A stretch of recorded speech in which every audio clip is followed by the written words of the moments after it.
정도전이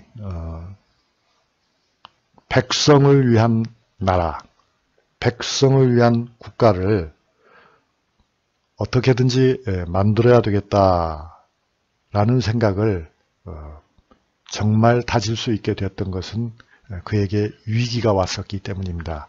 그 위기라고 하는 것은 공민왕이 비명에 쓰러진 다음에 고려 조정에서는 친원파가 다시 권력을 잡았습니다.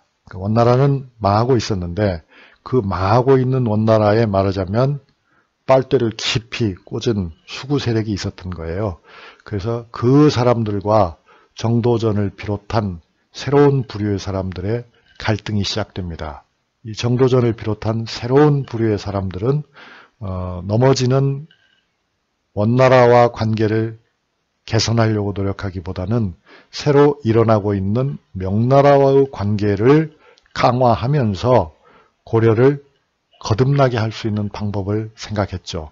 그런데 이제 말씀드린 것처럼 정치적 실권이 수구 세력으로 넘어갔기 때문에 정도전은 귀양을 가게 됩니다. 어디로 귀양을 가냐면 거평부곡으로 가는데 그 거평부곡이라고 하는 데가 오늘날로 말하면은 전라도 나주입니다. 그 나주에 가서 정도전은 그동안은 주로 서울에 살았죠. 개경에. 당시 서울은 개경입니다. 서울이란 말은 수도라는 의미니까요. 개경에 살았는데 개경에서야 백성들의 삶이 어떤 것인지를 구체적으로 알 수가 있었나요? 없었죠. 그런데 이렇게 거평부곡에 와서 아주 넓은 뜰에서 백성들이 얼마나 열심히 노력을 하고 그런데 그 결과가 어떤 것인가를 두 눈으로 보면서 아하, 이건 도저히 안 되겠구나. 고려라고 하는 나라는 이제 놔둬서는 안 되겠구나 하는 그런 생각을 하게 되는 거죠.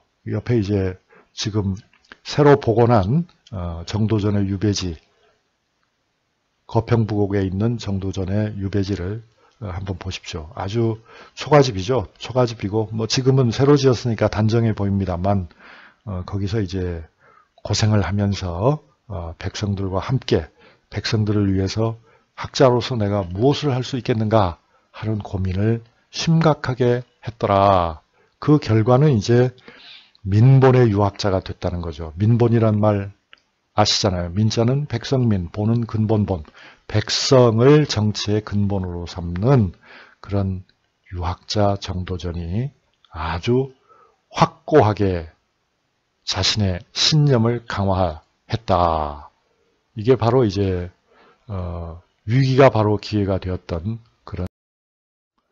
그래서 이 백성 중심의 유학자 정도전은 어떻게 생각하는 거냐면 세 개를 제가 적었죠. 정치와 철학의 진정한 의미가 뭐냐? 그것이 바로 백성을 위한 것이다.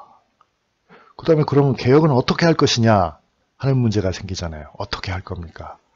그것은 유교적 텍스트를 바탕으로 한 개혁이라야 한다. 그러면 유교적 텍스트에는 어떤 개혁의 내용이 나와 있는데 라는 문제가 또 제기될 텐데요. 그것은 여러 마디로 설명할 수 있지만 이런 거죠. 첫째로는 능력 중심의 사회를 만드는 것.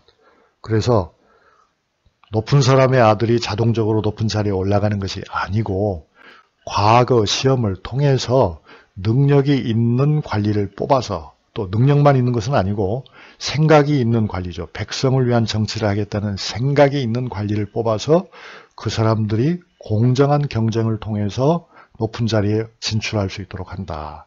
그리고 어떤 왕도 절대 독재자가 되어서는 안 된다. 왕들은 그런 관리자, 학자인 신하들의 말에 귀를 기울여야 한다. 그게 유교적 이념입니다. 그 다음에 국가는 절대로 백성들 위해 군림하면서 백성을 착취해서는 안 된다. 세금은 최소한만 걷어야 된다.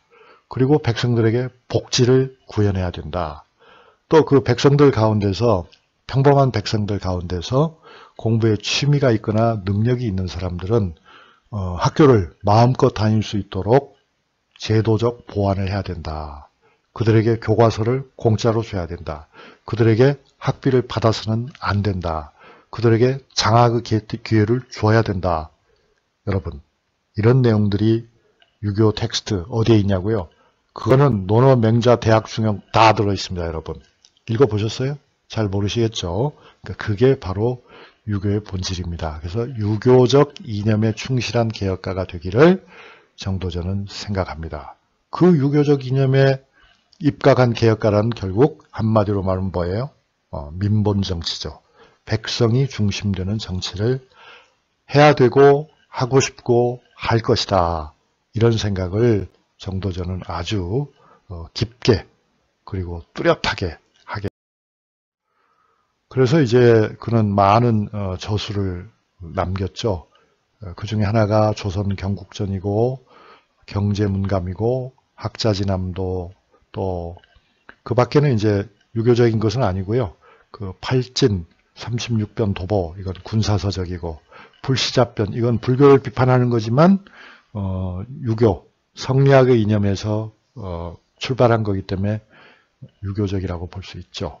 그래서 이런 책들은 이따가 또 다시 자세히 설명할 기회가 있을 겁니다.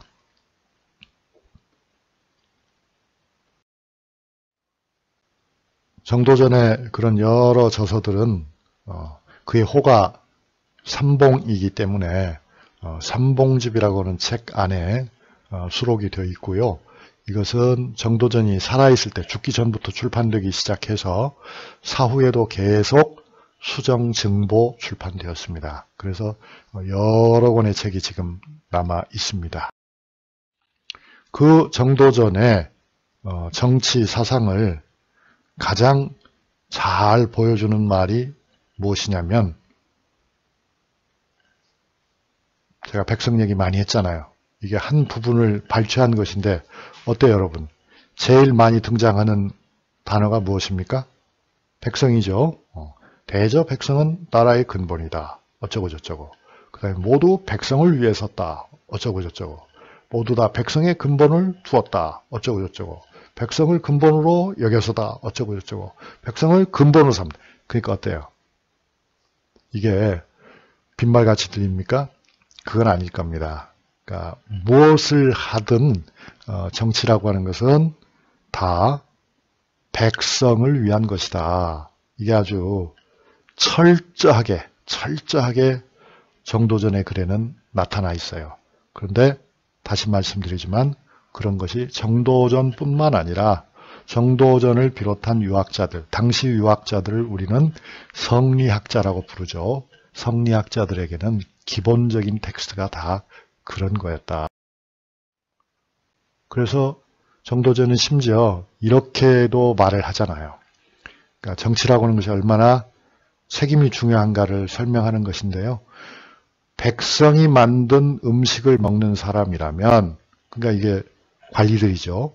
백성을 책임져야 한다. 왕이나 관리들은 백성을 책임져야 한다는 거예요. 또 백성이 지은 옷을 입는다면 백성의 근심을 헤아려야 옳다. 철저하게 하나부터 열까지 백성 중심이고 백성에게 책임을 져야 된다. 백성에게 최소한의 복지를 제공해야 한다 하는 생각이 이보다 더 정확하게 표현될 수가 있을까요? 교수님 듣다 보니까 이게 뭐 민주주의 같은데요? 민주주의의 효시가 그러면 성리학? 그건 아니죠.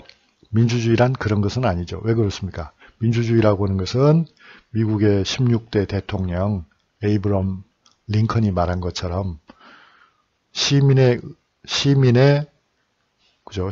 정치의 주체가 돼야 되죠. 시민을 위한 시민의 정치인 거죠. 그런데 이제 이 유교 정치에서는 시민이 직접 정치를 하는 게 아니잖아요.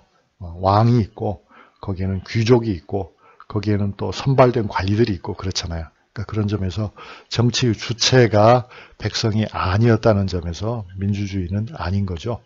또 백성을 위했다는 것은 맞는데 그러나 주체가 백성은 아니었기 때문에 그래서 민주주의라고 볼 수는 없죠. 다만 민주주의에 매우 유사한 정치다 볼 수는 있을 것 같아요.